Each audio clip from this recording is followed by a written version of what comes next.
Assalamualaikum warahmatullahi wabarakatuh. Innal hamdalillah nahmaduhu wa nasta'inuhu wa nastahdihi wa nastaghfiruh wa na'udzu billahi min shururi anfusina wa min sayyiati a'malina.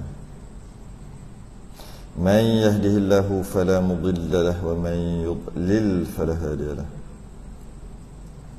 أشهد أن لا إله إلا الله وحده لا شريك له أشهد أن سيدنا محمدا عبده ورسوله اللهم صل وسلم وبارك على سيدنا محمد الفاتح لما أغلق والخاتم لما سبق ناصر الحق بالحق والهدي إلى صراطك المستقيم صلى الله عليه وعلى آله وأصحابه حق قدره ومقداره العظيم اللهم نور بالكتاب بصري وأطلق بلساني واشرح بصدري واستعمل به جسدي بحولك وقوتك فإنه لا حول ولا قوة إلا بك سبحانك لا علم لنا إلا ما علمتنا إنك أنت العليم الحكيم ولا حول ولا قوة إلا بالله العلي العظيم أما بعد Alhamdulillah, kita rafa'kan kesyukuran dan terima kasih kita Ta'ala.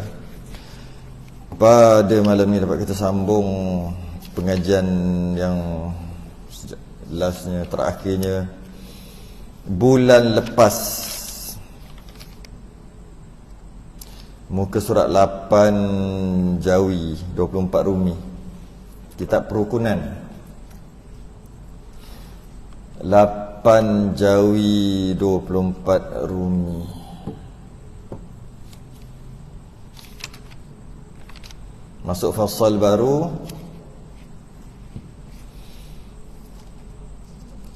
Qala al-musannif rahimahullahu ta'ala wa nafa'ana wa iyyakum bi'ulumihi fid darain amin ya rabbal alamin. Faslun, fasal. Ini satu fasal pada menyatakan barang yang mewajibkan mandi dan menyatakan fardu mandi dan segala sunat-sunatnya, sunat-sunatnya mandi, dan makruhnya, makruh mandi, dan menyatakan barang yang haram pada orang yang berhadas kecil dan hadas besar kalau tak mandi. Banyak ni bahas ni.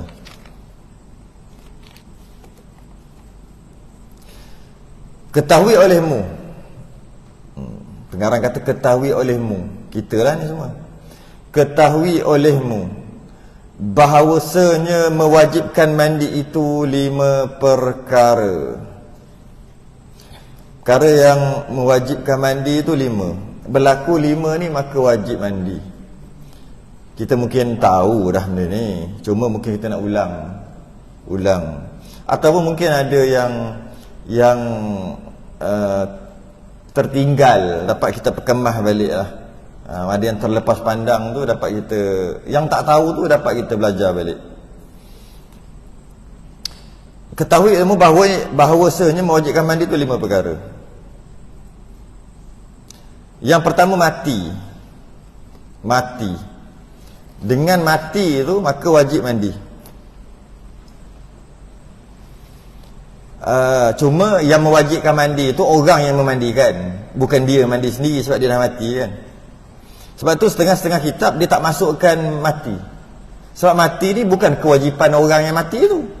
Sedangkan kalau bab-bab lain, orang berjunuk ke, kewajipan orang yang berjunuk tu mandi. Tapi mati bukan dia yang mandi, orang lain yang mandi, maka dia tak masukkan dalam perkara yang mewajibkan mandi. Tapi dalam kitab kita masuk sekali. Okeylah, tak apalah, boleh juga. Mati bagi orang Islam. Maknanya kalau orang Islam je, maka wajib atasnya mandi dengan maksud fardu kifayah. Orang lain, sebahagian orang umat Islam di kawasan tu untuk memandikan dia. Kerana dia orang Islam. Jika tak ada orang yang langsung memandikan dia, maka dosa semua orang. Semua orang berdosa. Fardu kifayah kan.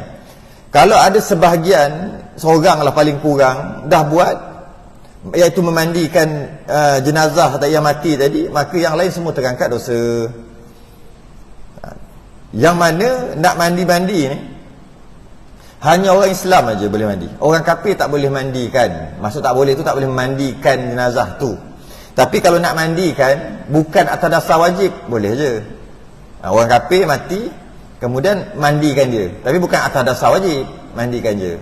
Mungkin penuh dengan kotoran ke apa kan, nak tanam tu mestilah tanam.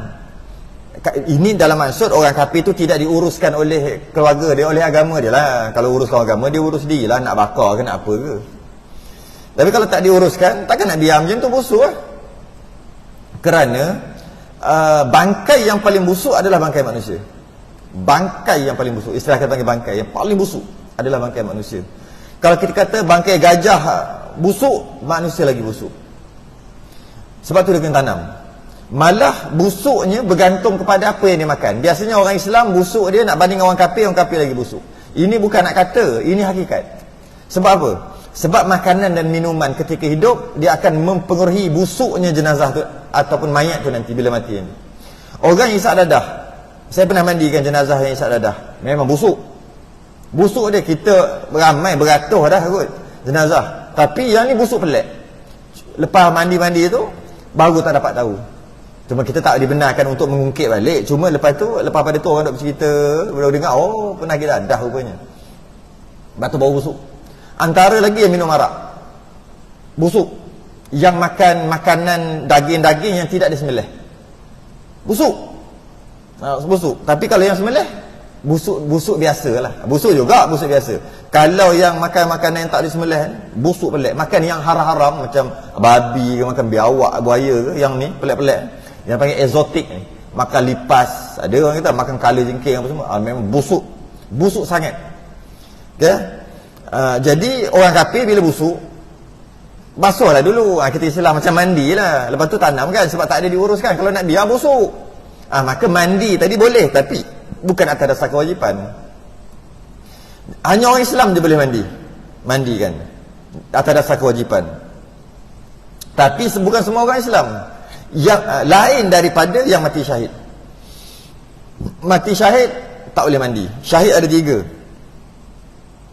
Pertama, syahid dunia, syahid akhirat, syahid dunia akhirat. Ada 3. Syahid dunia, dia berperang, memerangi tentera kufar, yang mana perang dia tu kerana nak menegakkan kalimah Allah. Perang tu, sebab ada perang yang mempertahankan negara.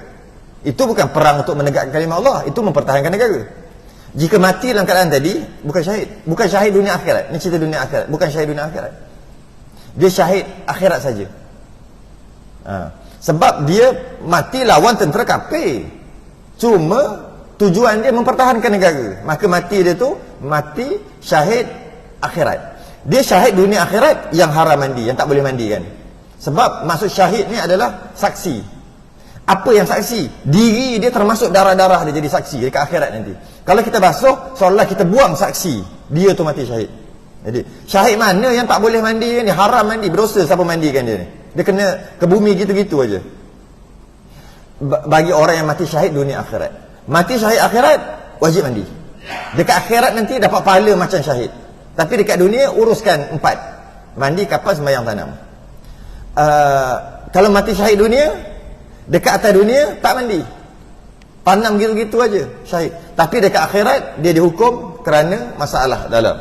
Dia mungkin berperang melawan tentera kufar, tapi sebenarnya dia tali barut. Bila nampak orang Islam nak kalah, dia akan serang kat belakang. Tapi sekarang ni konon-konon menyamar macam jadi tentera. Jadi tiba-tiba belum sempat apa-apa dia mati. Maka orang mana tahu dalam hati dia, maka dia panggil mati syahid juga. Tapi syahid dunia. Di atas dunia dia tidak dia dihormati, tidak dimandikan, tidak dimandikan. Dihormati, malah mungkin nama dia tercatat dalam sejarah. Tapi dekat akhirat neraka. Sebab dia tali barut. Cuma tak sempat nak jadi tali barut, dia mati dulu. Dia panggil mati syahid dunia. Mati syahid akhirat pula banyak mati syahid akhirat. Antaranya berperang, mempertahankan negara dia. Berperang dengan buruh, dia panggil buruh. Orang Islam lawan orang Islam. Atas alasan berbeza ijtihad.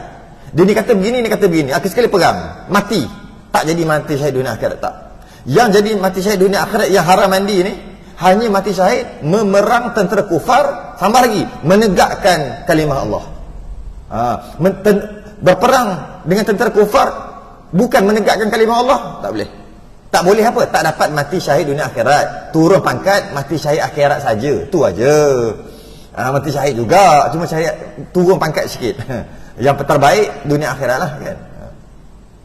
Dan mati syahid akhirat ni banyak. Mati tengah belajar, mati dalam masjid, mati tengah semayang, mati tengah sujud, mati tengah berzikir, mati tengah baca Quran, mati bersalin, mati macam melemas, mati kena tindih benda berat, mati aksiden, mati terkejut, mati kanser, barak, banyak nak sebut banyak mati dekat musafir. Tu semua mati syahid akhirat. Atas dunia kena wajib buat mandi kapal solat tanam, dekat akhirat rupa-rupanya dapat pahala syahid.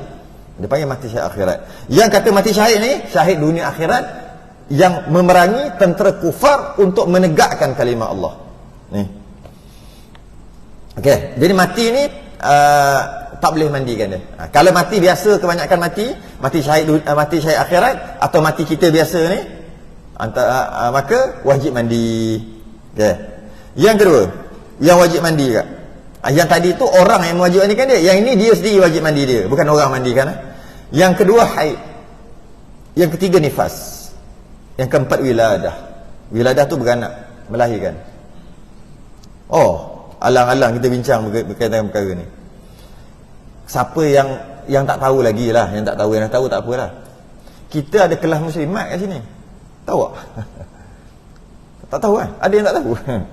Ada. Setiap hari Sabtu, siap pagi tadi, saya datang pukul 9. Setiap hari Sabtu pukul 9 ada kelas muslimat. Baru mula 2 kali. Sabtu lepas dengan Sabtu pagi tadi. Jadi pesan dekat anak isteri untuk datanglah. Kuliah muslimat khas berbicarakan tentang hukum hakam perempuan. Yang kita mulai dengan hukum hakam haid, nifas, istihadah. Kita mula yang tu dulu. Kemudian kita akan panjangkan dengan fiqh wanita yang lain-lain lah. Bab solat cara perempuan, bab puasa perempuan dan sebagainya berkaitan dengan perempuan lah. Bab iddah, bab ihdad, bab talak. Tapi dimulakan dengan bab haid, nifas, istihadah dulu lah. Sebab untuk perempuan je ceritanya. Orang lelaki boleh datang, tapi perbicaraan topik dia tu perempuan. Kitab Risalah Al-Mahid lil Mubtada'in saya karang sendiri. Nanti akan datanglah. Pagi tadi dah lepas, nak macam mana? Tadi saya rasa ada berapa puluh? 30, 40. 30 lah. Ada 30 lebih orang tadi. Awal-awal lagi tu ada 20. Minggu lepas, minggu ni 30. InsyaAllah minggu depan dia kasih 50 tengok. Suruh anak isteri datang. Allah, sejam paling lama pun sejam setengah. Yang tadi pula saya buat makan lagi ada. Dah lah free duduk belajar, dapat ilmu, makan pun dapat. Ada makan tadi macam-macam. Saya bawa balik 2 rambutan, 2 plastik besar rambutan.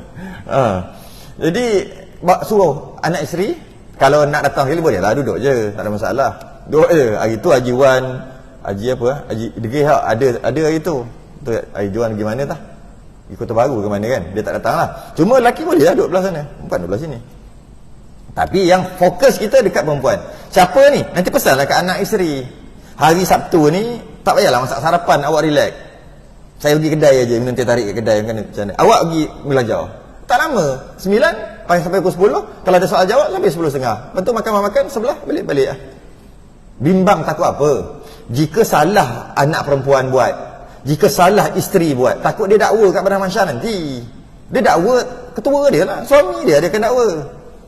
Bimbang takut gitu. Kita dah baik dah, mari masjid, mari mengaji apa, tiba-tiba kena dakwa dengan, ingatkan kena dakwa dengan orang jauh-jauh, kawan-kawan lama dulu, kena dakwa dengan orang duduk satu rumah dengan kita. Risau takut gitu. Jadi kenapa kena dakwa? Sebab kita ada terlepas, tak ajar beberapa perkara. Tak ajar beberapa perkara menyebabkan salah ibadah dia. Bila salah ibadah dia memanglah dosa perempuan tu. Tapi jangan lupa, kullukum ra'in wa kullukum mas'ul an ra'iyatih. Kita lelaki ni semua pengembala. Kita semua ketua pengembala. Wa kullukum mas'ul. Kamu akan ditanya, pengembala akan ditanya tentang yang digembalakan. Itu perumpamaan. Maksudnya ketua kena tanya tentang jajahan dia, anak jajahan dia, orang bawah jajahan dia. Kena tanya. Sebab tu ar-rijalu qawwamuna 'alan nisa. Lelaki ni Qawwam, dia lebih, dia ketua bagi perempuan. Bila sebut ketua, dia ada kuasa veto.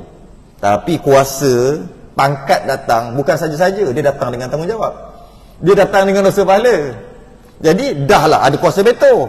Tiba-tiba tak nak lakukan kewajipan, nak kuasa aja. Mana boleh? Ada kewajipan dia. Payah ada kewajipan dia. Orang perempuan senang je nak masuk syurga. Senang. Patuh perintah Allah, patuh perintah Rasul, patuh perintah suami, jaga kemaluan dia. Selesai. Masuk syurga mana dia nak. Lelaki tak boleh. Lelaki kena ada masyarakatnya, kena ada amar ma'ruf nahi munkar. Perempuan tak ada amar ma'ruf nahi munkar, dia duduk rumah dia diam aja. Pun dah cukup dah. Lelaki ada amar ma'ruf nahi munkar. Dalam kampung kita tiba ada maksiat-maksiat, kita buat bodoh, pergi masjid tu bukan anak kita, ikut dia. Kena soal nanti lelaki. Perempuan tak kena soal. Jadi kita susah lelaki, banyak benda nak buat. Jadi alang-alang ada peluang ni, suruh dia datang. Sejam-sejam setengah seminggu, tiap-tiap minggu. Setiap hari Sabtu, tiap-tiap minggu. Dah mula 2 kali dah. Sabtu depan yang kali ketiga dan keempat dan seterusnya, insya-Allah berterusan lah. Jadi suruh dia datang untuk belajar ilmu fardhu ain yang khusus untuk perempuan saja. Khusus untuk perempuan. Okey. Antaranya yang wajib mandi yang akan dibincangkan nantilah dalam fiqh wanita tadi yang pada hari Sabtu pagi ni, pukul 9 ni. Bab haid. Kering haid wajib mandi. Macam mana nak cara nak ceknya, macam mana nak kira berapa harinya. Bukan main mandi aja gitu aja. Ada cara-caranya. Kadang-kadang masih lagi ada darah pun wajib mandi. Sekarang ni dia telah bertukar daripada haid kepada isi Allah. Macam mana nak tahu, macam mana nak kira? Katakan satu-satu. Pengajian ni memakan masa, target kita mungkin dalam masa 3 tahun untuk khatam. Lama. 3 tahun untuk khatam. Bukan benda senang-senang. Jadi suruh mereka datang. Jadi bimbang takut mandinya awal belum habis haid lagi dah mandi, menyebabkan mandi tu tak sah lah, sebab mandi dalam keadaan haid. Kenapa disilap macam tu? Kerana ada beberapa istilah, ada beberapa keadaan yang dia tak tahu. Yang istilah dalam fiqh wanita dia panggil fatrah. Dia ada satu naqa', satu dia panggil fatrah. Fatrah ni ramailah orang yang silap. Kita tak nak bahas lah sini, bahas dalam fiqh wanita nanti. Cuma nak beritahu, keadaan fatrah ni perempuan boleh tersilap. Dia ingat dah kering haid dah dia mandi, sedangkan masih lagi ada haid. Bila ada haid dia mandi wajib dia tak ada sah. Bila mandi tak wajib tak sah dan dia sembahyang, sebenarnya dia sembahyang masih lagi dalam haid kerana dia tersilap. Sepatutnya mandi ketika naqa', dia mandi ketika fatrah. Saya tak suruh faham pun apa saya sebut ni, nak cerita dari sudut kesan daripada tak belajar tu. Kemudian bila dia mandi ketika fatrah, bukan ketika naqa', bermakna dia mandi ketika haid, mandi wajib. Maka mandi dia tadi tak sah. Bila mandi dia tak sah, lepas tu dia sembahyang. Dan sembahyang dia juga tak sah dan berdosa besar. Sembahyang dalam haid. Kemudian selang katalah sehari 2, haid dia kering betul. Katalah kering betul dah. Dia tak mandi dah sebab dia kata dah mandi hari tu. Maka walaupun dah kering, sembahyang dia tetap tak sah sampai dia mandi wajib. Jika dia tak mandi wajib, tak ada sebab untuk dia mandi wajib selama sebulan, maka sebulan tak sah sembahyang dia. Kemudian datang haid seterusnya. Harap-harap haid seterusnya tu betul lah pula dia buat. Maka sebulan dia kena qada. Dia nak qada apa? Dia tak pernah belajar dan dia tak qada sampai mati. Maka berhutang sembahyang. Itu baru cerita sebulan. Itu antara kesan. Jadi kadang-kadang darah masih lagi keluar, sepatutnya wajib mandi kerana telah bertukar darah haid kepada isi Allah. Dia tak mandi dan dia tak sembahyang sebab dia sangka haid juga. Dosa juga. Nak ada darah nak mandi kenapa? Antuk tu kena masuk kelas. Ada darah mana boleh? Ya betul itu haid, tapi isi Allah wajib sembahyang. Habis ada darah, adalah cara-cara dia. Kemudian mandi, lepas mandi wajib sembahyang walaupun ada darah. Macam mana pula hukum hakam? Nak ambil wuduk kena tunggu masuk waktu, tak boleh ambil sebelum masuk waktu, dia ada keadaan-keadaan tertentu. Lepas tu sembahyang, dia anggap itu haid lah, sedangkan dah isi Allah, maka berdosa lah dia. Sehingga darah tu berhenti, maka dia tak qada dah yang sepatutnya dia sembahyang tadi, sebab dia tak tahu pun. Dan sampai mati, maka dia berhutang sembahyang. Itu baru cerita sebulan. Antara. Jadi minta dia datang setiap hari Sabtu pukul 9 pagi. Pertama. Yang ketiga, nifas. Nifas juga, kering daripada nifas wajib mandi. Ada juga orang salah faham yang diistilahkan dengan pantang 44 hari lah, pantang itu pantang ini. Sedangkan dalam masalah nifas, jika kering je nifas wajib mandi walaupun baru 2 hari. Ini tak, dia kata mesti 40 hari, mesti 44 hari, mesti 60 hari, mesti 100 hari. Tah mana ambil dia tahu. Jadi walaupun darah tak ada, dia kata masih lagi dalam pantang, jadi tak boleh sembahyang. Pantang orang tua kita kata tu, pantang makan, pantang buat kerja berat, pantang keluar rumah, tu pantang tu. Pantang sembahyang, nifas tu. Dah 2 hari darah ada, hari ketiga darah dah tak ada, pantang semayang dah tak ada. Pantang semayang, istilah syarak dia panggil mani' penghalang. Jadi pantang semayang adalah pantang semayang, pantang puasa, pantang baca Quran adalah nifas. Jika lepas 2 hari tak ada darah, pantang semayang dah tak ada. Tapi pantang makan ada lagi, tok dia tak bagi. Takut nanti kan kembang urat ni kan, jadi gitulah, bentan tak bentan lah, macam-macam. Itu pantang makan. Nak keluar rumah, nak pergi supermarket, TMG tak boleh lagi. Sebab baru 2 hari, 3 hari, tak boleh lagi. Itu pantang keluar, pantang berjalan laju-laju, pantang berlari, pantang melompat semua. Tapi semayang tak, pantang dah tak ada, wajib semayang. Dia ikut pantang tu juga. Selagi duduk pantang yang 40 hari itu, selagi tu dia tak semayang. Ada orang begini. Anak dah 10. Baru tahu Allah selama ni salah. Anak dah boleh buat tim bola. Ramainya anak masih lagi tak tahu apa benda ni, beramal macam mana tak tahu ni. Okey, maka kering daripada nifas wajib mandi. Berapa hari sebanyak-banyak nifas, sekurang-kurang nifas 1 lahzah, sebanyak-banyak nifas 60 hari. Haid tadi sekurang-kurang haid sehari semalam 24 jam, sebanyak-banyak 15 hari, 15 malam 360 jam. Suci di antara 2 haid 15 hari 15 malam juga 360 jam. Nifas sekurang-kurang orang dulu panggil seperludah. Orang dulu panggil seperludah ataupun 1 lahzah ataupun 1 detik.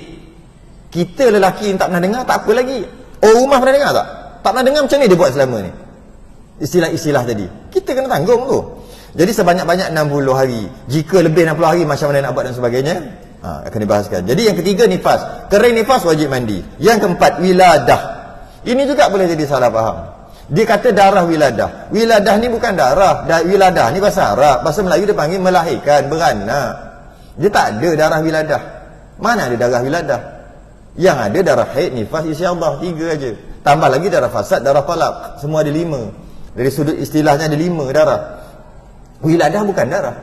Wiladah adalah bahasa Arab, maksudnya melahirkan. Jadi genap apabila melahirkannya, maka wajib mandi.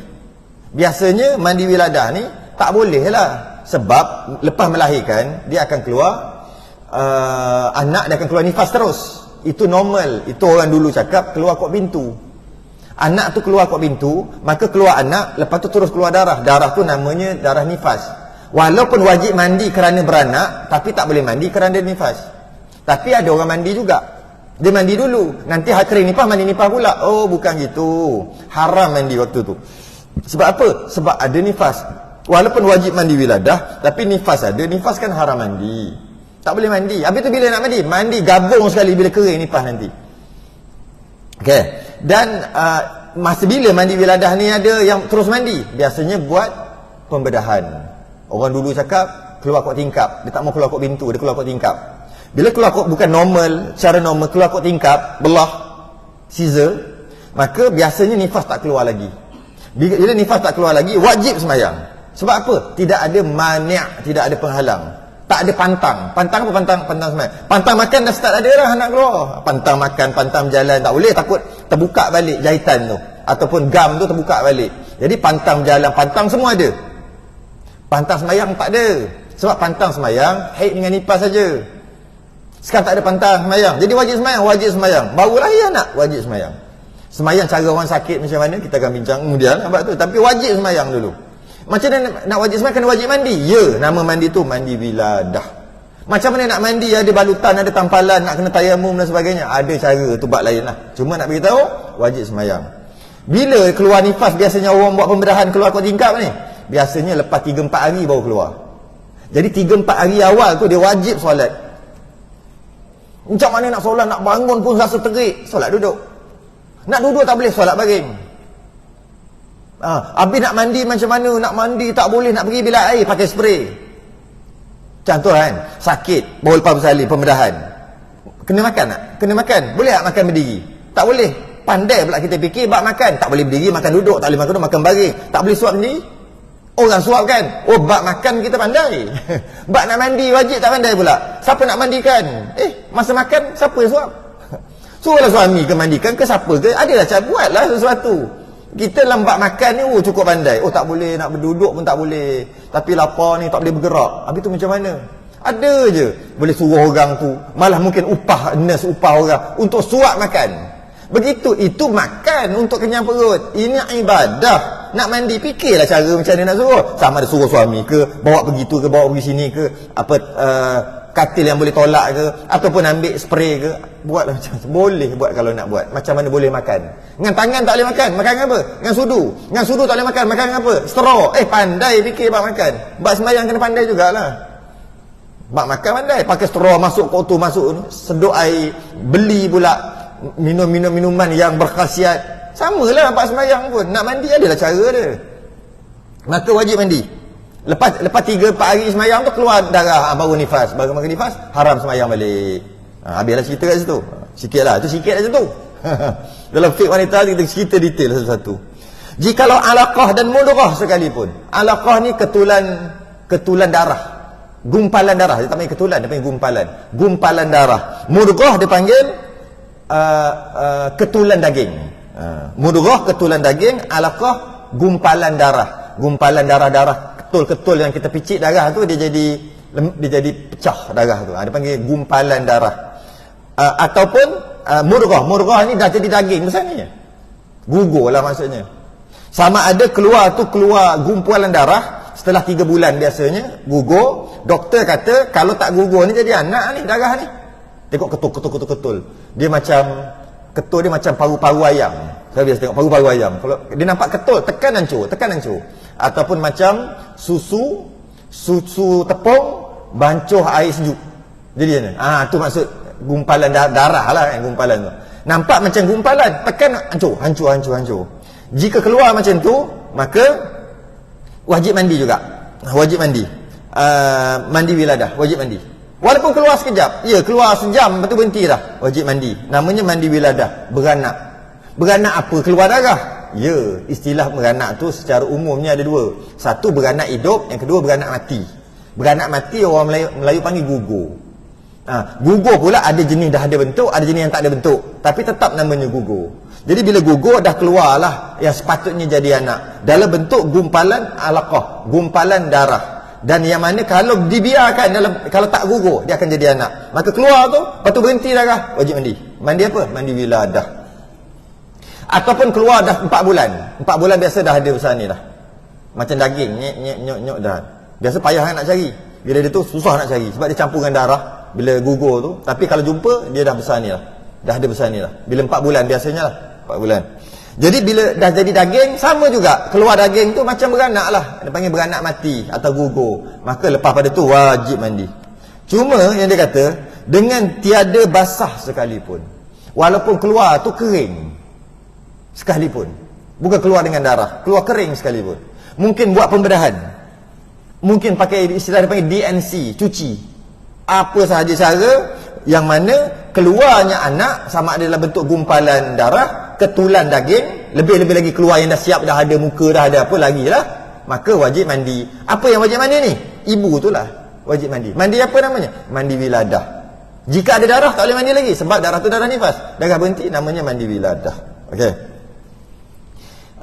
Habis yang keempat. Itu secara ringkas je. Secara terperinci kita akan cerita pukul 9 hari Sabtu, setiap hari Sabtu. Kelima, 9 pagi setiap hari Sabtu. Kelima, janabah, junub. Jadi maknanya mati syahid lelaki mati wajib mandi lelaki perempuan, haid wajib mandi perempuan saja, nifas wajib mandi perempuan saja, wiladah wajib mandi perempuan saja. Janabah lelaki perempuan wajib mandi. Dan janabah itu terkadang hasil ia dengan keluar mani pada tempat keluar yang beradat, iaitu zakar atau faraj. Yang pertama berjunub. Maksud junub tu keluar mani sama ada jalan beradat, maka wajib mandi keluar. Okey? Atau keluar daripada sulbi, lelaki atau taraib perempuan. Sulbi lelaki atau taraib perempuan. Surah apa tu? Was-sama'i wat-tariq. Surah was-sama'i wat-tariq. Apa? Lupa dah. Wa ma adraka mat-tariqun najmus. Falyanzuril insanu mimma khuliq. Tidakkah kamu perhati insan, manusia, mimma khuliq, daripada apa mereka dijadikan. Betul sambung ayat. Khalaq, apa dah lupa. Khuliqa mimma min dafiq. Dia kena baca straight boy ni. Cakap-cakap tak ingat. Khuliqa mimma dafiq. Allah. Khuliqa dijadikan min ai dafiq, yang terpancar. Yang kita nak sebut apa ni? Yakhruju, kat mana keluar tu? Yakhruju min, daripada, baina, daripada, antara, sulbi. Tu sulbi tu lelaki ni. Apa dia panggil, tulang tongkeng ke tulang apa, benda belakang ni ada tulang di tengah-tengah tu, di antara sulbi. Daripada situ asal usulnya. Wat taraib, dan taraib tu dekat perempuan, tulang dekat dada, ada tulang. Kalau ikut terjemahan para ulama gitulah. Yakhruju min bainis sulbi wat taraib, yang keluar benih tadi yang bercampur nak jadi anak, daripada sulbi lelaki dan taraib perempuan. Ulama kaji, ulama kata sulbi tulang kat belakang dekat punggung, istilah tak silap tongkeng kot nama, di antara tongkeng macam mana sebutlah. Yang perempuan di antara tulang dada, kat situ. Allah alam macam mana keadaannya, tapi situlah dia keluar. Daripada keluar situ bertemu di dalam rahim, maka disenyawakan, maka jadilah anak, jadilah alaqah, jadi mudghah dan sebagainya. Sama ada keluarnya itu sebab bermimpi, mimpi, ihtilam ni mimpi, atau sebab menilik ni maksud perhati, tengok sampai terkeluar, manja tengok pula, manja, ada orang manja istilah panggil manja. Okey, menilik, tengok, kan zaman sekarang kan zaman ni jumpa tengok nak tengok kuliah, tiga sekali ini lain macam ni, ini power ni, berhenti kejap tengok, manalah tahu, tengok tilik aja terkeluar pula mani, maka wajib mandi atau menyentuh perempuan, tak semestinya bersetubuh. Yang penting keluar. Bila keluar mani, maka wajib. Lelaki dan perempuan. Ya, lelaki dan perempuan. Ummu Sulaim, ibu Anas bin Malik, dia pernah tanya Nabi, adakah perempuan wajib mandi jika dia melihat mani, jika dia keluar mani? Isteri Nabi, ada Ummul Mukminin, ada kat sebelah Nabi. Dia tergelak. Dia kata, perempuan ada ke? Nabi jawab, na'am. Fabima yushbihul walad. Ya, perempuan pun ada mani. Kalau tidak, macam mana anak nak serupa dengan mak? Sebab ada istilah orang panggil, sekarang ni orang panggil apa, ovum ke apa, panggil ovari apa, dia panggil istilah panggil lah apa pun. Kan ada ovari, orang perempuan ovari, dia merembeskan ovum untuk disenyawakan. Kalau tak disenyawakan di dinding rahim, dia akan gugur sebagai haid. Itu kelas lain tu.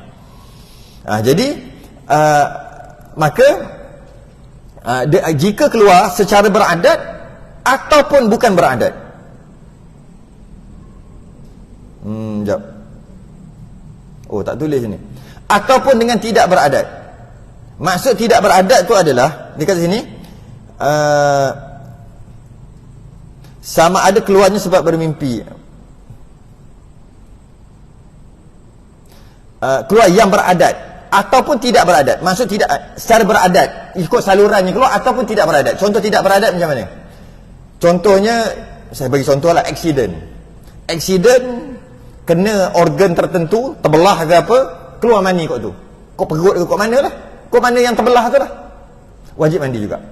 Sama ada beradat atau tidak. Secara beradat, keluar mani beradat, maka wajib mandi. Keluar mani secara tidak beradat pun wajib mandi. Mana-mana lah tahu accident ke apa kan, lepas tu perut ni terburai, lepas tu ada tempat kilang mani terkeluar tengok, mana ni, tak kisahlah dia sakit, mana kena sini jahit lah, pantal hospital, cuma nak beritahu dia wajib mandi kerana keluar mani. Keluar bukan cara jalan beradat, dia accident, tak kira keluar cara mana pun, janji keluar. Tu maksud dia. Okay? Dan terkadang hasil janabah dengan memasukkan hasyafah zakar atau kadarnya pada faras mayat. Allah, dia bagi contoh mayat terus. Maknanya tetap juga berjunub, dikira berjunub bila bersetubuh dengan mayat. Bersetubuh dengan orang lagilah wajib. Dengan mayat sekalipun wajib juga mandi. Ini pernah berlaku zaman Nabi. Zaman Nabi dulu ada pencuri kain kapan. Pencuri kain kapan. Pencuri kain kapan ni, orang tanam hari ni, orang tanam, malam tu dia gali. Dia tak boleh lama-lama. Sebab nanti kain kapan tu jadi payah nak cuci.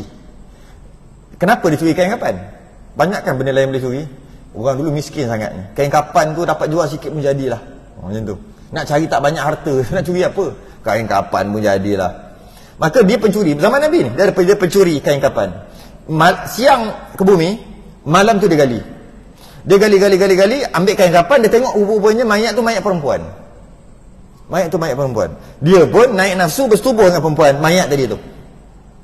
Kemudian, dia tak apalah, habislah cerita. Kemudian esok tu Nabi dapat tahu, Nabi kata mayat tadi tak perlu mandikan. Sebab dia bukan mukallaf dah. Dia mati, tak perlu mandikan. Kapan dengan balik je, ke bumi balik. Kemudian dapat tangkap orang tu. Orang tu kena hukum lah. Memang kena hukum orang tu. Dan dia wajib mandi. Nabi kata dia tu wajib mandi. Daripada peristiwa tadi yang ada, bersetubuh dengan mayat juga wajib mandi. Yang wajib mandi yang hidup, bukan yang mati. Yang mati tak wajib mandi. Sebab dia dah selesai dah masa mandikan jenazah tu, selesai dah. Tak wajib mandi. Atau binatang, atau bersetubuh dengan binatang. Orang tengok lembu, nampak stick, nampak sup lembu, sup daging. Dia tengok lembu, nampak benda lain. Naik nafsu tengok lembu. Ni ada penyakit ni, geng-geng ada penyakit. Maka bersetubuhlah dengan lembu tu. Lembu pula ni tak pakai seluar. Maka wajib mandi. Ya. Siapa yang wajib mandi? Lembu? Bukan orang. Lembu tak payah mandikan dia. Lembu tak ada. Okey. Orang tengok kambing, nampak lamb chop. Nampak gulai kambing. Oh, sedap gulai kambing. Dia tengok kambing, nampak benda lain. Bersetubuhlah dia dengan kambing tu. Maka orang tu wajib dihukum. Pertama, dia wajib hukum. Dia wajib hukum dan dia wajib mandi. Cuma binatang tu ada ulama mengatakan wajib dibunuh. Binatang yang disetubuhi tu wajib dibunuh. Suai binatang ni wajib bunuh. Ada yang kata tidak boleh makan lagi. Tapi kalau boleh makan pun nak makan. Tak lalu. Atau ikan, masya-Allah, dia bagi contoh ikan. Saya tak reka ni. Dalam kitab itu. Dalam kitab Sabilal Muhtadin, kitab fiqh tebal ni, Syekh Arsyad Al-Banjari lagi pelik contoh dia. Lagi pelik contoh. Yang ini pelik lah ni. Dia bersetubuh dengan ikan. Kita bukan nak cerita ada ke orang buat begitu. Bukan. Ini hukum fiqh. Hukum fiqh ni dia panggil fardu takdir. Dia takdir. Dia apa ni? Jika maka. Bukan ada masalah pun. Jika maka. Itu fiqh.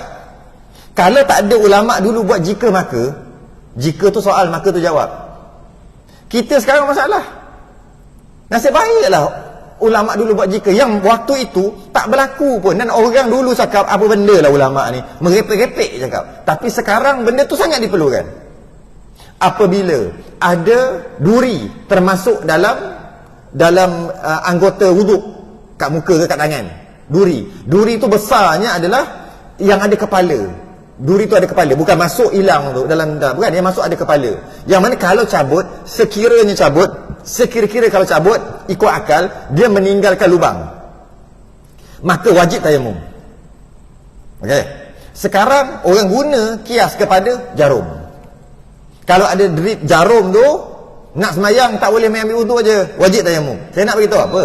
Saya nak beritahu dulu punya, jika ada duri tak ada kepala, maka wuduk macam biasa, tak perlu tayamum. Jika ada duri ada kepala, jika dicabutkan mungkin akan ada tinggalkan bekas lubang, maka wajib tayamum. Apa benda merepek jika maka? Sekarang pakai. Sekarang pakai. Nak beritahu tu je. Jadi kita akan bincang tadi bersetubuh dengan ikan. Macam mana cerita ni? Macam tak ada perempuan cari ikan. Selera dengan ikan ni. Ke ikan duyung? Ke macam mana? Tengok luar pada ni. Lepas ni kita sambung.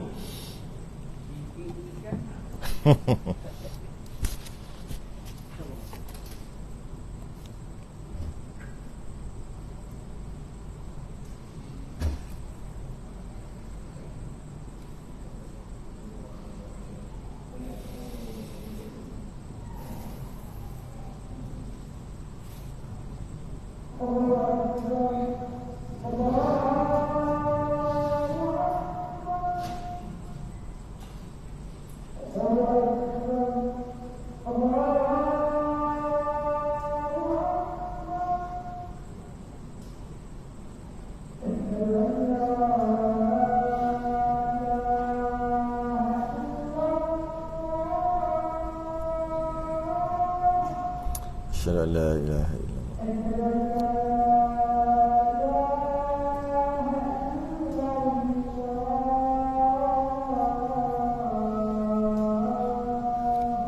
Asyhadu an la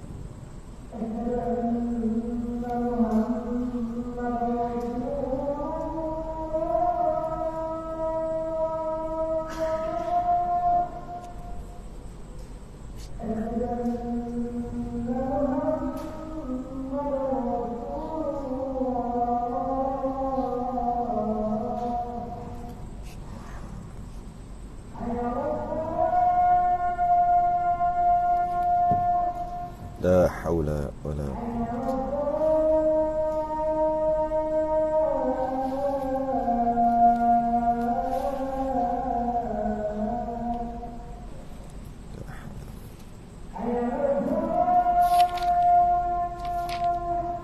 la haula wala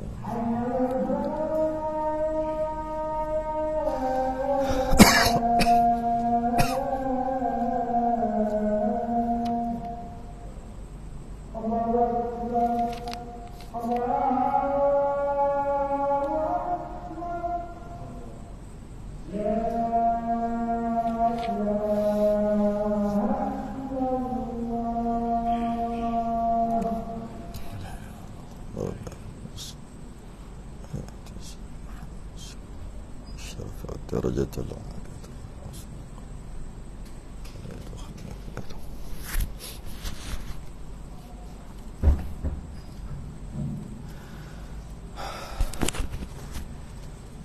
Dan antara yang diwajibkan mandi adalah bersetubuh dengan ikan. Tak tahulah ikan duyung ke, ikan dugong ke. Jika berlaku. Walaupun kata pelik pun pelik lah. Kalau berlaku wajib mandi lah gitu. Yang mandi tu apa, ikan ke? Ikan tak payah, dia memang mandi hari-hari pun. Orang tu lah yang wajib mandi. Dan jikalau ada sebenarnya, ada satu kitab, nama kitab tu saya dah lama dah baca kitab tu, saya tak ingat lah nama. Hayawatul Hayawan, macam tu lebih kurang. Kehidupan binatang. Hayawatul Hayawan. Dia cerita semua tentang binatang. Semua binatang yang kita tak pernah dengar, yang dah pupus, semua dia cerita. Ulama kita cerita ada binatang yang ada keluar lampu, macam-macam binatang. Dan antaranya dia ada nama Bahar Rijaul Ma, Baharul, saya lupa lah nama, Bahrul, lupa, Duyung. Memang ada dalam kitab tu lah, memang ada. Rijaul Ma ada juga, lelaki air. Dia ada janggut, saya ada gambar, ada janggut, bukan gambar, lukisan. Lepas tu ekor tu ikan. Dia ada panggil satu lagi, tak, saya tengok istilah duyung tu apa. Duyung ada, tak ingat lah apa nama dia. Jadi memang ada menceritakan tentang binatang yang menyerupai macam orang, tapi tak boleh cakap. Malah dalam kitab-kitab macam contoh Sabilal, memang ada cerita tentang macam mana kalau kahwin dengan perempuan tu, kahwin dengan dia, ada tiba-tiba dapat anak dia macam orang, sebab dia tak boleh cakap. Lelaki perempuan laut dia panggil, tak boleh cakap, tak boleh bercakap, dia gitu aja. Katalah kahwin, sah tak kahwin. Saya nak cerita apa, ada bincang dalam kitab tu je, ada tak ada tu kita tak tahu, tak ada bincang. Kemudian katalah dapat anak tu pula macam orang, manusia, boleh tak jadikan dia imam? Tu kena ngaji kitab tu lah. Macam mana? Lagi teruk pada tu ada. Bukan lagi teruk, lagi pelik pada tu ada. Babi bersetubuh dengan orang bersetubuh dengan babi, keluar anak macam orang. Kalau pegang dia, wajib cuci air tanah 7 kali. Dia tu boleh jadi imam tak? Ada bincang. Saya bagi soalan aja. Kalau nak jawapan nanti tak mana, bagi pelik pula bunyi, ni mana-mana punya ambil. Baca kitab baru puas hati lepas tu. Dia bersetubuh dengan lembu, dapat anak sebiji macam orang, boleh buat korban tak? Dan sebagainya. Memang ada. Kita tak sempat nak ngaji. Sebab apa? Fardu ain pun tak apa nak habis kan, cerita payah. Saya mengaji pun lama dah dulu, kitab Arab. Dah lupa mana kitab tu, mana tak ingat lah. Bawah tangga kot simpan. Okey. Ikan. Dan jikalau tiada disengajakan. Yang saya ngaji dulu, tok guru kat pondok biasa dulu memang dia ajar. Cuma kita tak sempat nak belajar gitu-gitu, dobek gitu-gitu. Dan jikalau tiada disengaja, walaupun keluar mani tu tak sengaja, wajib juga mandi, janji keluar. Dan tiada dengan ingin, walaupun tak ada teringin, tak ada syahwat pun keluar, wajib mandi. Dan tiada keluar mani. Jika bersetubuh tu tak keluar mani, tetap juga wajib mandi. Yang penting bersetubuh aja wajib mandi. Dan dengan berlapik yang tebal sekalipun. Tengok ulama dulu, masa dulu mana ada kondom, tapi dia tak guna ayat tu lah. Kalau dalam kitab dulu dia kata apa? Jika dilapik dengan perca kain sekalipun. Apa benda bersetubuh tak lapik dengan perca kain ni? Waktu tu orang kata mengarut, sekarang biasalah kondom. Maknanya wajib mandi juga. Wajib mandi jika bersetubuh memasukkan hasyafah, maka wajib mandi walaupun dibalut dengan perca kain sekalipun. Waktu tu rasanya orang akan cakap merepek, apa benda nak balut dengan kain? Sekarang bukan kain, rupanya getah. Tak apalah, cuma apa sahaja yang berlaku hari ni, ulama terdahulu dia cerah mata hati dia.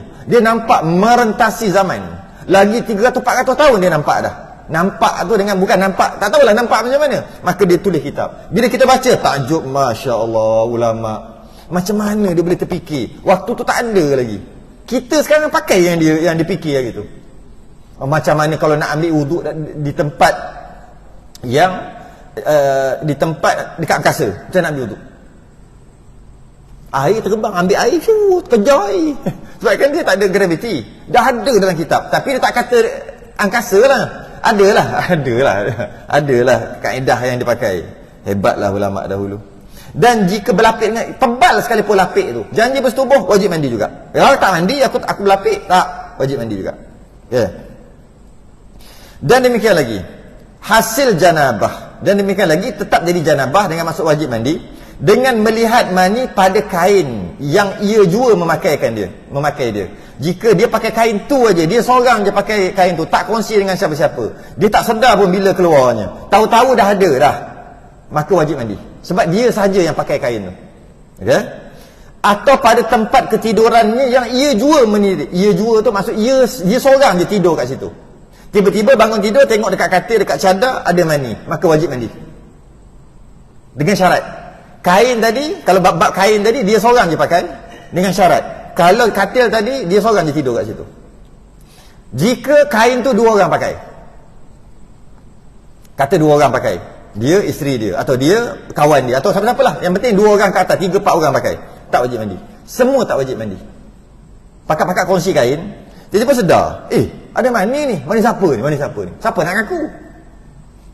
Adakah semua wajib mandi? 5 orang pakai, 5 orang wajib mandi? Tak, semua orang tak wajib mandi.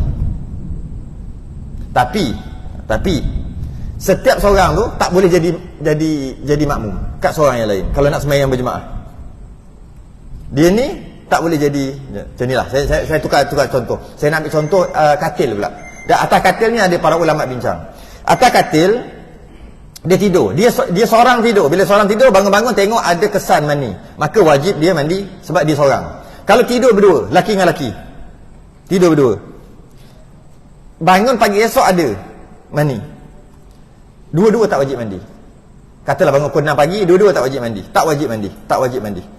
Tapi seorang ni tak boleh bermakmum. 2 orang ni tak boleh jadi imam makmum, tak boleh. Dia ni tak boleh jadi imam, dia tak boleh. Dia ni jadi imam, tak boleh. Yang boleh dia jadi imam makmum yang lain, atau imam lain dia jadi makmum, boleh.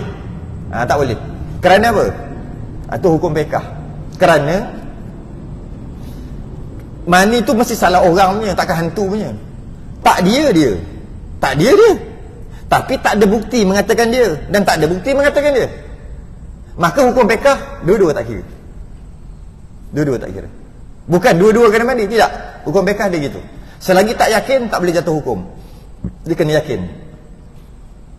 Sebab tu khunsa muskil yang kita pernah bincang sebelum ni. Khunsa muskil Lepas tu khunsa muskil, dia pegang lelaki pun tak batal wuduk, dia pegang perempuan pun tak batal wuduk. Kan kita cerita sebelum ni kan. Dia ada wuduk, dia pegang lelaki. Betul dia semayang, tak batal wuduk. Esok dia ambil wuduk lagi nak semayang, dia pegang perempuan, tak batal wuduk. Sebab dia khunsa muskil. Yang muskil dia tu lelaki ke perempuan.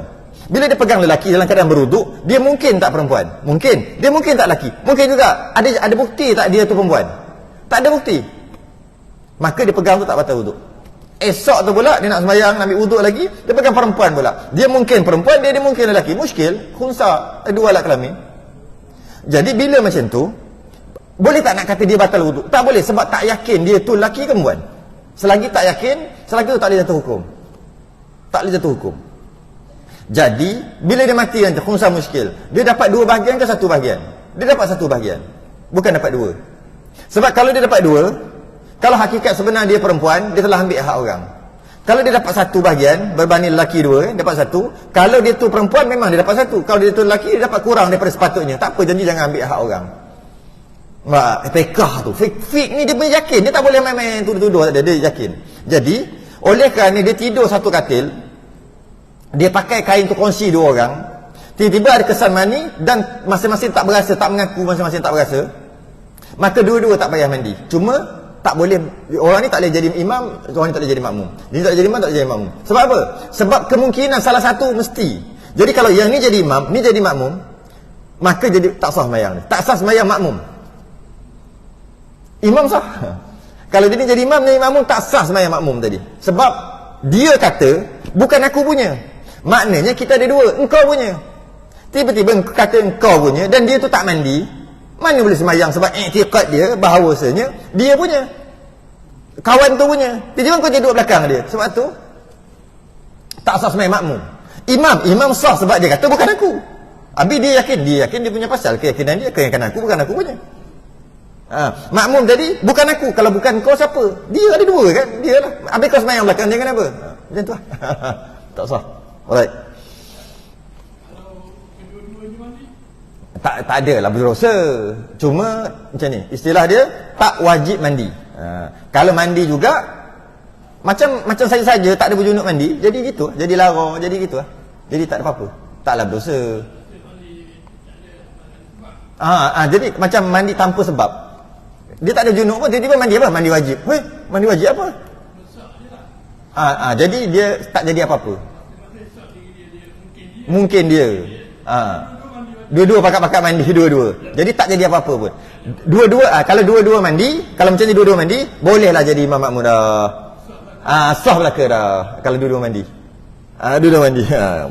Cuma tak disuruh, tak dituntut, tak diwajibkan untuk mandi. Okey? Mana kita nak berhenti ni? Bermula, ni kita baca je lah, ni senang. Bermula pengenal pada mani lelaki dan perempuan. Tengok, mani lelaki dan perempuan sama aja. Itu tiga perkara. Dengan terpancar-pancar keluarnya jikalau sedikit pancarnya sekalipun. Khuliqa mimma indafiq. Dafiq itu terpancar. Okey? Satu, dia punya cirinya. Yang kedua, dengan merasa lazat tak kala keluarnya.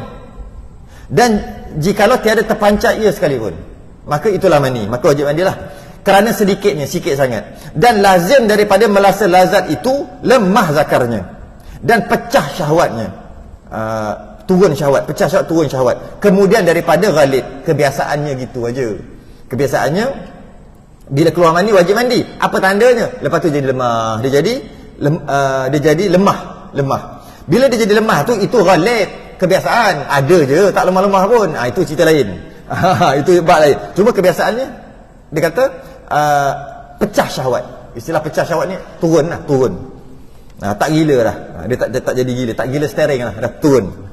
Yang ketiga, bau ketika basah mani tadi seperti bau tepung gandum yang sudah dikhamir, yang telah diuli. Ya, tepung gandum campur dengan air. Bau tu ketika basah. Ketika keringnya seperti putih telur. Bau seperti putih telur. Jikalau tiada terpancar keluarnya dan tiada merasa lazat sekalipun, itu adalah mani juga. Ini ciri-ciri lah, ciri-ciri mani. Maka apabila ketiadaan salah satu daripada sifat yang tiga itu, maka tiada wajib mandi, kerana bukan ia mandi, ia hanya wajib membasuh zakar juga. Kalau tak ada tiga ciri, dia bukan mandi. Biarlah. Adapun hukum perempuan yang mewajibkan mandi itu seperti lelaki juga. Perempuan lelaki sama aja. Adapun fardu mandi yang mewajibkan mandi sebab haid nifas, ini kita bahaskan datang. Adapun fardu mandi yang mewajib sebab haid dan nifas atau wiladah atau janabah, maka mandi itu dua perkara. Pertama niat dan sebagainya akan datang. Wallahu a'lam. Muka surat 26 kita berhenti Rumi tu. Jawi tu masih lagi muka surat 8. Yang Jawi ni dia payah sikit nak berpindah. Ya Rumi dah pindah lah muka surat. Adapun fardu mandi, kita sudah dengan tasbih kafarah dan suratul subhanakallah. Asyhadu an la.